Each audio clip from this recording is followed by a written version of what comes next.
And now a quick word from our sponsors here at Viral Hip Hop News. Man here from Viral Hip Hop News, letting my people know to go grab this bottle of miracle food right now. ShopperDoctor.org put together some of the best ingredients on God's green earth to help your immune system, give you a cleanse and reboot that your body deserves. Don't wait for your miracle. Grab it in Miracle Food right now. Let's go. Go purchase the original crime drama series by Daniel Webb, The House of Lazenby, The House of Lazenby 1978, and The House of Lazenby, A Time to Heal at Archway Publishing or wherever books are sold right now. Rashad, real quick, in your character in Rashad, because like you just alluded to, the Shy has a great ability in bringing on real situations that are going on in the area. You being a Southside kid from Chicago, relating to that area, relating to that environment, and playing a character like Rashad, who was in the system for so long, institutionalized for so long, coming out and dealing with the hardship that a lot of people don't understand, that a lot of inmates deal with. And when we hear the word inmate, we automatically assume somebody went out there and chopped 10 heads off. We don't know that crimes have certain weight to them, and certain people come out that didn't necessarily do something bad, just got caught up in situations. So speak on Rashad and how he relates to real life men, in particular Black men out here that get out of the system, who want to do right, but have a hard time acclimating back into the real world. Such a great question, my brother, and I'm so glad that you pointed that out. No, I think that's one of the main things as an actor that I'm kind of proud about, as it relates to my portrayal of Rashad. You know, that's a real story. A lot of our young brothers and sisters who have been caught up in the criminal justice system, you know, a lot of times, because I've had friends that have done time, a lot of friends that have done time. And a lot of times when they're thrust into those situations, it's just due to unfortunate circumstances. A lot of these people are coming from humble beginnings. A lot of these people are coming from areas and from neighborhoods where their backs are against the wall day one, as soon as they exit out the womb. And they have to deal with poverty, and they have to deal with lack of education, lack of opportunity, employment opportunity. And so, you know, when people are placed in that kind of position, it ain't no telling how you gonna react, especially when your stomach get tight and it start growling, or you start looking around and the lights is cut off, or you see your own child, you know, struggling to eat, or whatever the case may be, or you struggling to keep a roof over your family's heads. You know, I think people would be surprised within themselves what they would resort to doing if they had to do it. You dig what I'm saying? Yeah. And so again, I think with Rashad, what people, I think, began to understand as the episodes unraveled and kind of continued to premiere was that at his core, he was a good person. He was just thrust in an environment where he had to survive. And unfortunately, in that process of him trying to survive, he got caught up and he got placed in the system. And now he's placed in a system where, you know, when he finally gets out, now he has to walk around with this, you know, stain on his name, so to speak, to where even with him wanting to go out and get a legitimate job, he's met with opposition due to his past record. Now that, you know, that employer, whatever, didn't know ultimately what put him in the jail. It could have been a number of things. A lot of times with Black men, it has to do with like nonviolent drug charges where they got to do a weed, you know, something like that. It's a lot of people of color locked up just on weed. You know what I'm saying? For football number years. You dig what I'm saying? We're still locked up now. So when these people come back into society, when they re-enter into society, they're met with that kind of resistance. They're met with that kind of, you know, opposition. They're met with that kind of judgment.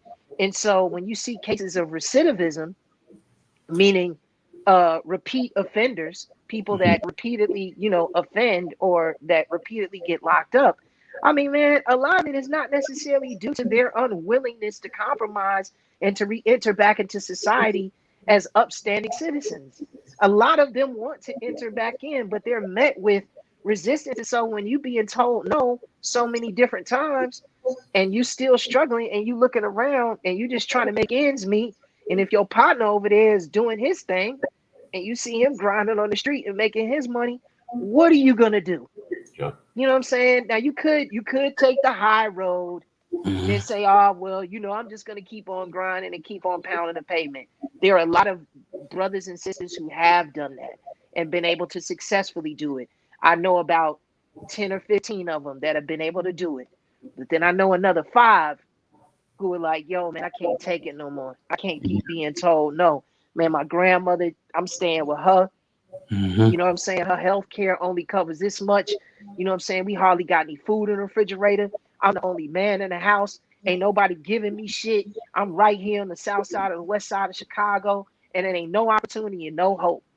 And so they go back to doing what they're doing. So, you know, what I hope people were able to learn from looking at the Shah, and in particular looking at Rashad, is like, man, don't judge the book so harshly. Even if you read one chapter of the story, that's not the whole book. And everybody deserves a second chance. You know what I mean? And so I think we need to be more compassionate and more understanding and more willing to open ourselves up to those individuals who are just trying to circle back around and re-kickstart their lives. And I just hope that the Shah was able to tell a little bit of that story. Of course, it's such a broader discussion that needs to be had. There's so many more examples like that I think are more detailed and more intricate that people should look up. But at least what the Shah was able to do was to introduce it in a way to where people, if they were curious and wanted to find out more, they could now start to kind of dig deeper to gain a better understanding of what that life is like. You dig? Word. Definitely. Let's talk about cancel culture. I don't know if you've been keeping up with the whole cancel culture thing and how, you know, certain individuals will say something. The next thing you know, they start losing shows and everybody's saying they should be canceled. Let's deal in particular with the baby. Over the last couple of weeks, he's been somebody who has been getting, you know, cracked with the proverbial whip, you know, for some comments that he made that people deemed as homophobic. So talk about, you know, what he said and, you know, him losing, you know, 4 or 5 shows ever since, and ultimately what you think about cancel culture.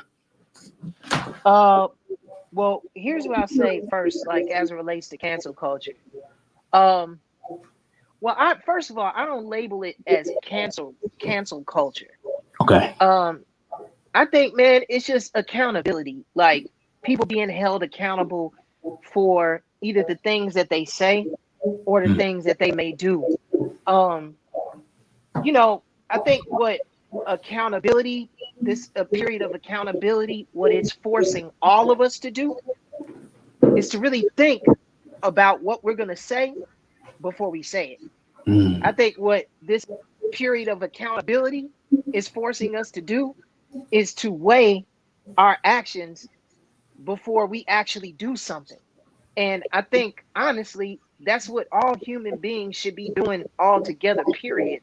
Whether you're talking about the issue of, you know, homosexuality or the LGBTQ community, or whether you're talking about the issue of Black Lives Matter, or whether you're talking about what's going on as far as poverty around the world, and or any subject socially or politically that you're passionate about. I think that we all have to now begin to weigh in our minds what we're going to say before we say it. Now, as far as canceling somebody, hip hop, yeah, hip hop, bars is back, hip hop, Sam and oh God, what's up with you? I done watched them niggas do interview after interview. They not culture vultures, the culture something they been into. So if you never gave them a view, I recommend you do. Cause when they question guests, they message is not subliminal. It don't matter if you a rookie.